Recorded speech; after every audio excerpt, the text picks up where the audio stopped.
વખાણ. સ્તુતિ અને વખાણમાં ઘણો ફરક છે મિત્રો. જ્યારે કોઈ વખાણ કરે ને ત્યારે સાવધાન રહેવું, કારણ કે વખાણમાં શું હોય, જે વસ્તુ નથી અને બતાવવી એને વખાણ કહેવાય. એક માણસ બદમાશ હોય અને હું તેને ધર્માત્મા કહું, સત્યવાદી કહું, ખૂબ સારો છે, એ તેના વખાણ કર્યા કહેવાય. અને જે છે એ જ રજૂ કરવું એ સ્તુતિ કરી કહેવાય. જે નથી તે બતાવવું એ વખાણ છે. પણ જે છે એ જ રજૂ કરવું એનું નામ સ્તુતિ છે. ખૂબ સરસ દ્રષ્ટાંત છે મિત્રો, અકબર અને બિરબલનું. તો અકબરે બિરબલને પૂછ્યું, બિરબલ, ખાંડ કરતા વધારે ગળ્યું શું? ખાંડ કરતા વધારે ગળ્યું શું?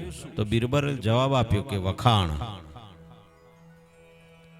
બીજું કે અમુક જગ્યાઓ એવી છે જ્યાં માણસ ગાંડો થઈ જાય. એવી કઈ જગ્યાઓ છે જ્યાં માણસ ગાંડો થઈ જાય? જવાબ છે દર્પણ. અરીસાની આગળ માણસ ડાયો ડમરો ને ગાંડો થઈ જાય. નાનું બાળક તેની આગળ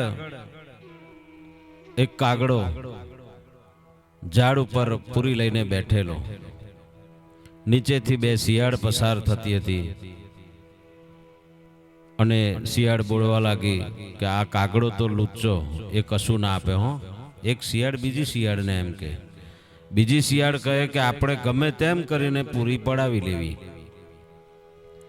શિયાળે વખાણ શરૂ કર્યા, ખૂબ વખાણ કર્યા કે રૂપ છે પણ ગળું નથી આપ્યું કાગડાને. હો, કાગડો તો ફૂલાઈ ગયો વખાણ કર્યા એટલે.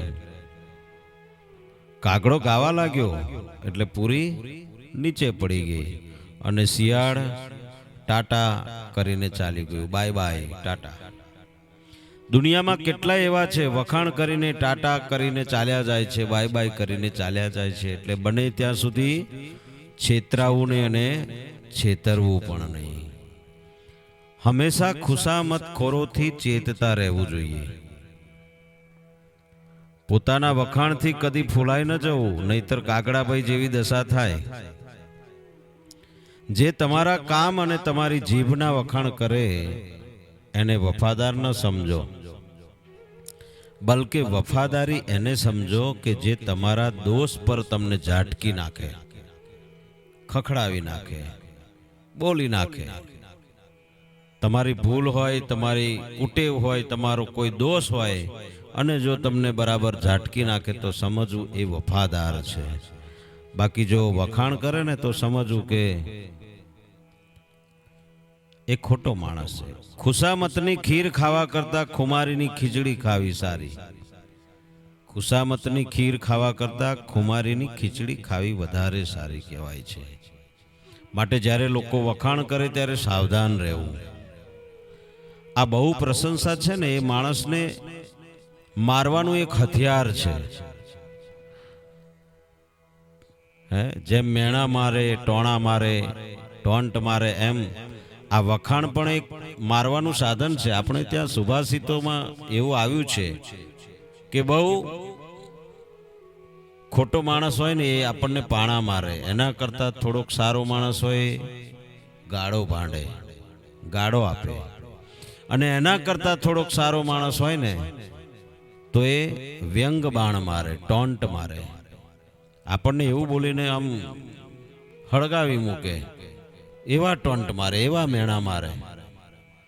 એના કરતા ઓછો ખરાબ માણસ હોય તો એ પછી બીજાની પાસે ટોન્ટ મરાવે, પાછો બીજાને ચડાવે.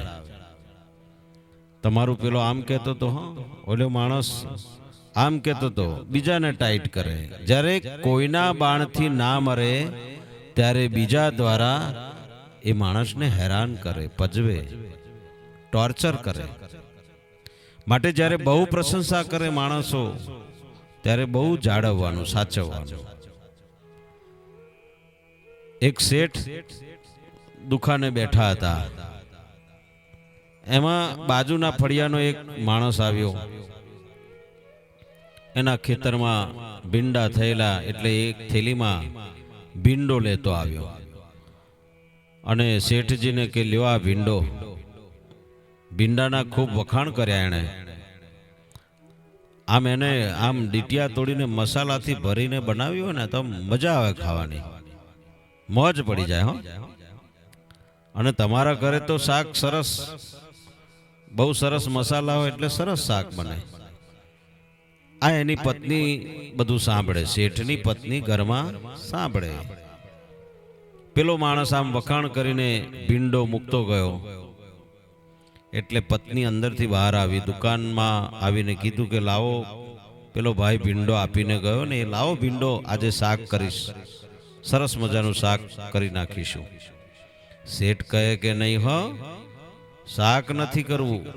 તો શેઠાણી કહે કે કેમ?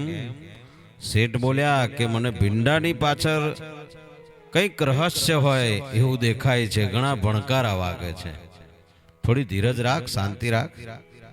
આ ભીંડો છે ને એકલો નથી આવ્યો, આની પાછળ ઘણું બધું સાથે છે, થોડી રાહ જો.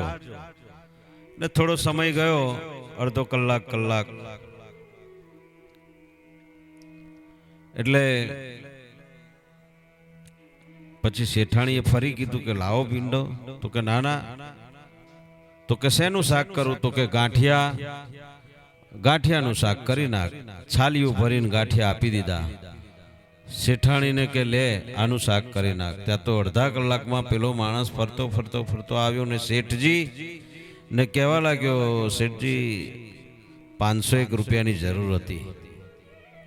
એટલે શેઠજી બહુ હોશિયાર, ભાઈ ભીંડો હજી એમનેમ જ પડ્યો છે, આ લઈ જા તારો ભીંડો, અહીંથી રવાના થા.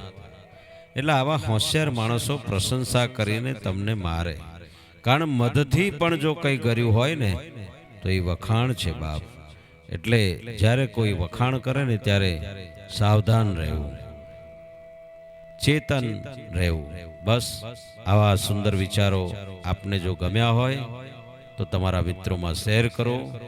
અને ક્યારેય કોઈ પણ વ્યક્તિ તમારા ખોટા વખાણ કરે કે સારા વખાણ કરે ત્યારે થોડા પાછા વળીને એ વાતની સચ્ચાઈ જાણવી, ફૂલાઈ ન જવું. બસ આવા સુંદર વિચારોને શેર કરતા રહો. અસ્તુ. જય સિયારામ. ઓમ નમો નારાયણ.